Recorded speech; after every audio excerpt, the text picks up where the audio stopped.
versi Pi Network ini, ya, ini adalah penyempurnaan daripada Bitcoin.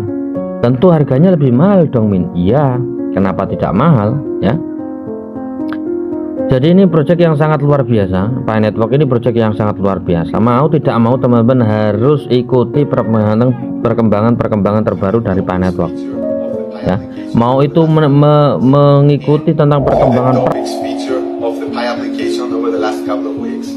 sudah sering kali Mimin katakan, ya, apa yang dipikirkan Nicholas tidak sama dengan apa yang kamu pikirkan. Mau listing saja harus mengikuti tata cara dan mempertimbangkan tentang lingkungan global, mempertimbangkan negara-negara tertentu yang sedang konflik. Nah ini loh ya, tentu kalau kita gambarkan lebih jauh, kemungkinan kan kita tidak berpikir sampai sejauh itu. Kenapa harus memikirkan tentang perang, ya?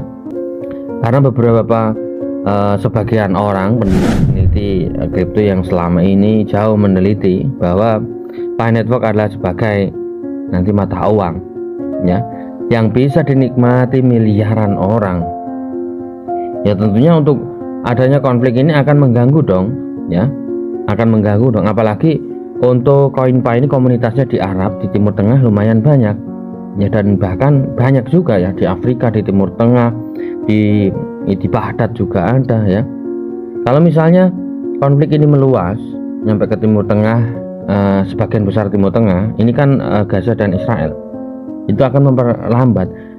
Dan di sini ditegaskan kondisi tidak adanya lingkungan eksternal yang tidak menguntungkan yang akan menghambat keberhasilan jaringan terbuka. Singkatnya, peristiwa dunia mempengaruhi mata uang, dan Pi pun demikian. Meskipun kami tidak mengontrol apapun yang terjadi di dunia karena bukan wewenang dari pihak luar, kami mengontrol peluncuran kami dan tidak akan membahayakan kerja keras dan dedikasi kami dengan perpindahan yang sembrono ke jaringan terbuka.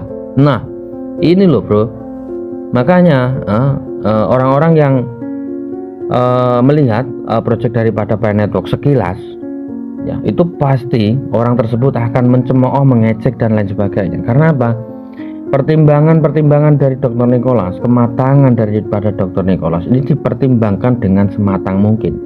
Dan di sini dijelaskan bahwa kerja keras dari Dr. Nicholas dan kawan-kawan tidak mau sia-sia karena tindakan atau perpindahan yang sembrono untuk membuka jaringan. Ya, di sini diterangkan ya. Ya, jadi kami mengontrol peluncuran kami dan tidak akan membahayakan. Nah, di sini dengan tegas tidak akan membahayakan kerja keras dan dedikasi komunitas dengan perpindahan yang sembrono ke jaringan terbuka atau open mainnet. Jadi gini teman-teman ya, saran saya ya, kita singkirkan dulu yang percaya dan tidak percaya. Silahkan, itu hak masing-masing individu.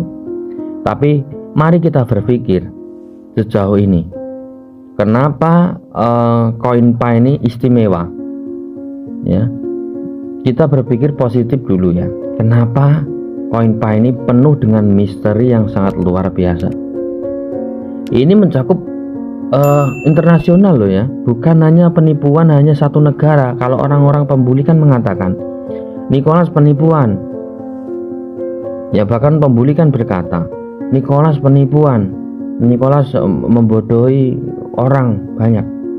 Betapa hebatnya Nicholas bisa membodohi orang se-internasional, seluruh dunia, bahkan jutaan orang, ratusan juta orang,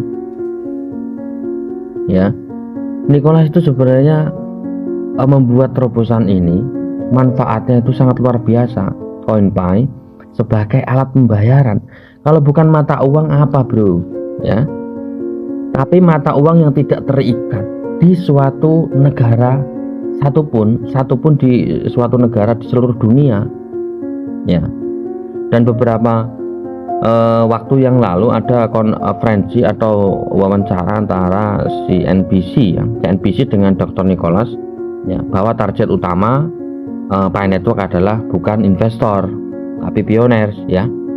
Masih ingat ya teman-teman ya, tentang percakapan Dr. Nicholas dengan reporter CNBC yang mengatakan, apakah target Anda seorang investor? Ya, Dr. Van mengatakan bahwa target utama itu bukan investor, pioner.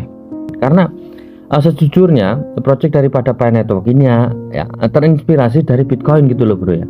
Bitcoin adalah proyek testnet yang proyek uji coba yang dikatakan sekarang ini berhasil, padahal belum, dan itu tidak sempurna. Bitcoin itu gagal, proyek yang gagal bro ya. Mimin sekali lagi katakan, Bitcoin itu proyek yang gagal ya, gagal disalahgunakan. Bitcoin itu mata uang yang tidak terkontrol pihak ketiga, yang bisa digunakan seluruh dunia. Tapi permasalahannya, ketika kita mengakses atau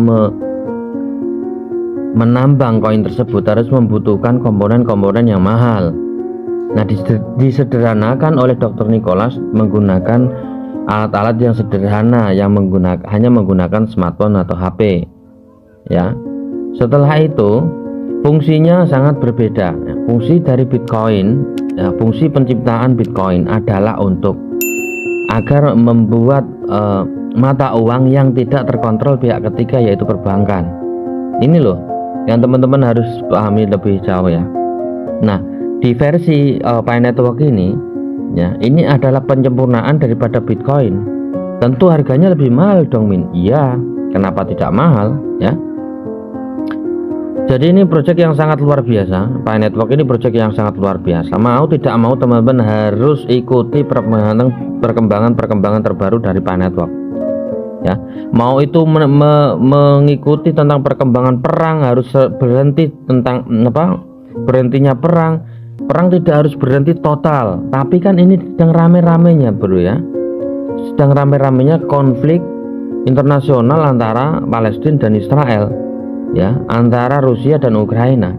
Ya tidak mungkin lah ya mereka akan mempertaruhkan kejelasan koin mereka karena orang-orang sedang berfokus kepada peperangan gitu loh ya. Momennya kan tidak pas ya, ketika orang-orang ingin ya mengeluarkan atau membuka jaringan ya, di saat itu komunitas pikiran komunitas, pandangan komunitas itu mengarah kepada konflik ya. Jadi makanya di sini ditegaskan, meskipun kami tidak mengontrol apa yang terjadi di dunia, yang maksudnya dunia itu secara global perang ya, kami mengontrol peluncuran kami dan tidak akan membahayakan kerja keras dan dedikasi kami ya. Dan dengan pemindahan yang sembrono ke jaringan terbuka, ini dengan pertimbangan yang sangat matang, ini menjadikan kekaguman saya sebagai ya pioner pribadi tentunya bahwa Pi Network akan mempunyai masa depan yang sangat luar biasa ya. Mau tidak mau kita harus mengikuti proyek ini sampai open mainnet ya, bahkan kalau tidak sampai open mainnet ya bahkan jadi